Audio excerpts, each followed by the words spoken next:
Welcome to another episode of Limitless Monday with Omolola Gbenle. My name is Ifemide, and with me is Mrs. Omolola Gbenle, and we are so excited to have you listen in to the episodes. Today, you will get to hear about another inspirational and instructional story. So sit back, relax as I welcome our Mrs. Omolola Gbenle. Good day, ma.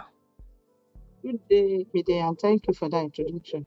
I am Omolola Gbenle, the author of Limitless Monday. Limitless Monday book is an inspirational book for your everyday life. It's full of insights and inspirational stories that will help you to live a daily productive life for yourself or children or friends from Amazon Kindle, or you can visit bookstores such as Roving in Surulere and Abuja, Glendora Bookstore at Ikeja Mall, Global Impact Church Bookstore at Ogudu, Worital Bookplaze at Gbagada Phase 2. We've been talking about Limitless Monday book for a long while now, and a lot of posting has been done. I've actually taken topic from that book, more or less like giving out all the details of that book, but it doesn't matter. What matters most is that you get one for someone who does not have the opportunity of hearing this, or you get one for yourself and keep it. Let it be in a library. I have library full of books, and one thing about me is I make sure I read any book I purchase. It doesn't just lie fallow there. I can tell you the stories of every book that I have in my bookshelf. So once in a while, I can just stand before it and I'm looking for an answer to something. But in my mind, an answer to something someone has said some time ago, I could just go into one book and I get it. You don't have to get worried. You don't have to suffer. You don't have to go through so much pain. When there are answers in books, they are locked up in books, experiences of people that we just need to go through them. Inspirations that God has given some people, stories of life that you can just go through them. And that will solve it. You don't need to go through that pain again. Many solutions are lying in books, but we don't normally go through them. I have a friend who has lots of books, I think more than me. But he said he has never finished one.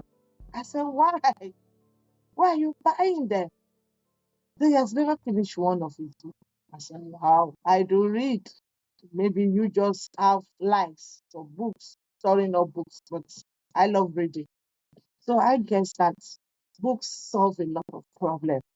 It comes handy in situation and times we do not even have anyone around us to talk to. You can always take the book of that author and learn from that experience. Okay. That's just a giveaway for someone who is thinking, should I buy, should I not? So this topic is talking about 500 Pakos. This particular story, I read it somewhere. It was like an article written by someone. And after reading it, I just decided to expand on it. It starts talking about forgiveness. The father once had an altercation with his son. It got deep in that both of them went their separate ways. After some years, the father put up in the local newspaper, Paco, you are forgiven. Meet me at the town square in an hour. Can you imagine? Like I said, write-ups are very, very important. I guess it could be those days where reading, local newspaper is imminent. Everybody, you just stand by, just take the newspaper. That's why the father could go to that extent. I cannot just imagine if that actual Paco did not even go to that local newspaper that day to read the newspaper. But I guess a lot of people went ahead. A lot of people read it, and it turned out that about 500 people show up at the town square. A lot of people want forgiveness. They are desiring, eager, hungry for forgiveness, and they are hurting. They need healing. They need closure. They need to move on. They need someone to tell them it's okay to make a mistake. You're forgiven. Oh, it's over. Don't hold that to heart anymore.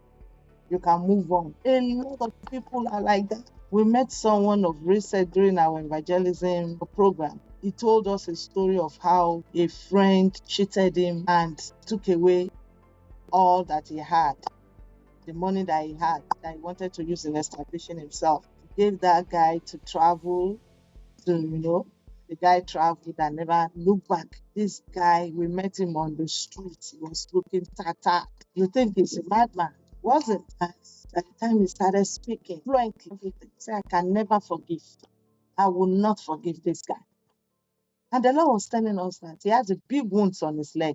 The Lord was telling us that he had to forgive. That is the reason why that wound is there. He said, don't tell me to forgive. How can I forgive someone who did that to me? He said his family even came sometimes ago to plead on his behalf. I refused them. I sent them away. That is what unforgiveness can do to a man. That is what unforgiveness do, and much more. Put people in bondage, put them to ransom, kill them, kill the joy within them, make them know only because they are holding someone in unforgiveness. Everyone yearns for love. It doesn't matter who shows you love. Everyone deep within them long to hear the words, you are forgiven. In healing the lame man, Jesus first of all told him that his sins were forgiven before he received the miracle of walking again. Most times, before our miracle could come up, there is need for forgiveness. Most times, we have seen people who are bedridden of sickness, all because they are holding on forgiving inside of them. We have seen people who strange diseases and sickness or things just will go wrong for them because they are holding on forgiveness in their spirit. Holding on forgiveness means that you are giving the power to your life out, the power to live well, the power to live good, the power to move on. You are giving it out. And the other person you did not forgive might not even look back. Fine, the person that have committed an offense, the person might have asked God for forgiveness.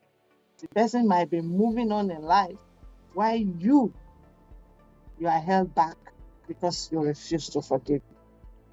Are you a Pakos looking for forgiveness and love? Rest assured, your sin is forgiven and paid for. Rise and walk. Do not stay one more minute in despair because there's one that has paid for it all. He was despised and rejected by mankind, a man of suffering and familiar with pain. He was despised. We held him in low esteem.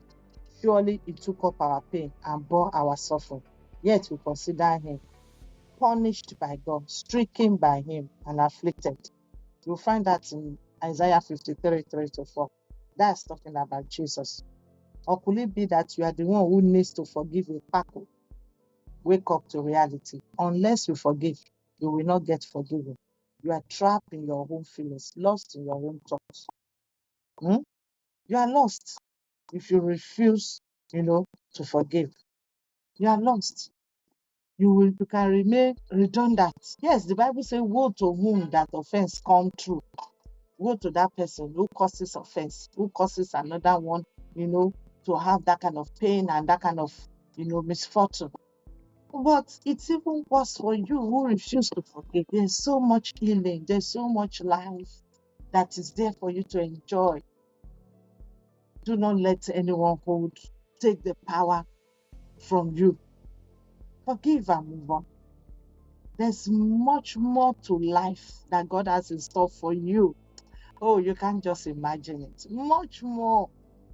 That one who offended you thought he has taken something of you away.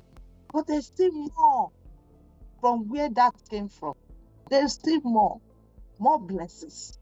As long as you still have that breath inside of you, there's still so much more. Do not allow anyone take that power of living a good life from you. Forgive. You might not forget. Yes, forgive doesn't mean forget, but you will. Anytime you remember that case, you will have peace within you when you are forgiven. You will have joy. You just look at the case as nothing. Anytime the situation, because the scar might still be there. If you are the type that was caught with something, or the scar might even be there, invisible scars. But doesn't matter. You will remember it with peace. You will remember it with joy. You will remember it with gladness that you have moved on. But to forgive is to have power to lead, to have power to determine what next will come, to have power to be peaceful and to achieve all the purpose that you are created to achieve. So forgive that person. Let it go. Let it go. Accept that healing into your spirit, into your mind. Accept that healing Jesus has suffered for because of you. Accept it. You forgive that person and you will never regret it. That's an insight for someone today. Forgiveness, a very important topic. We have heard it all and learnt once again about forgiveness. Forgive as Christ forgave you. And that will be all for today. Until next time, Bye bye. bye bye bye.